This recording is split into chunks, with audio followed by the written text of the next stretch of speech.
Ya yang jelas itu satrul aurat itu ada yang fisik ya, kayak menutup aurat. Dalam mazhab Syafi'i kita tahu auratul mar'ah fis sholat itu ada pengecualian ilal wajah wal kafain.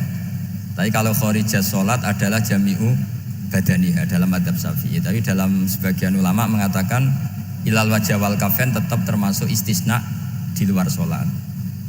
Itu dari segi fisik ya atau zahir. Tapi sebetulnya juga harus dilakukan satrul aurat secara maknawi, menutup sesuatu yang buruk. Artinya kan gini ya, aurat itu kan sesuatu yang buruk kalau kelihatan ya. Sehingga misalnya kasus di beberapa negara mungkin fisiknya sudah benar ditutupin tapi mungkin tetap maksiat. Tapi ada yang gugat, yang penting nggak maksiat meskipun buka aurat. Ya keliru, buka aurat sendiri sudah maksiat, itu malah aneh lagi ya. Tapi yang jelas filosofi hijab atau satrul aurat itu usahakan yang zahir maupun yang apa? Batin. Karena Indonesia itu memang agak unik. Saya sering ketemu peneliti dari beberapa negara, meneliti Indonesia itu paling pusing. Kadang ada orang yang auratnya biasa datang ke masjid. Itu kan bingungkan malaikat, mau ditulis dosa itu ke masjid, mau ditulis taat itu buka aurat. Nggak tahu hitung-hitungannya gimana nanti.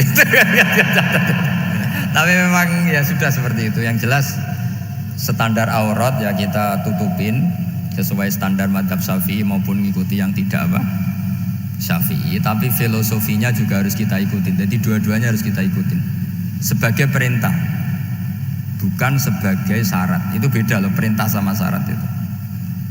Sebagai perintah, bukan sebagai syarat. Kalau sebagai syarat itu begini, syaratnya orang Islam tuh harus nutupi aurat begini-begini. Nanti kalau yang enggak gitu dianggap tidak Islam, itu menjadi ekstrim. Tapi kalau sifatnya perintah, ya perintah saja. Yang enggak melakukan paling banter dianggap fasikoh atau tidak solihah, tapi tidak sampai menjadi keluar dari Islam.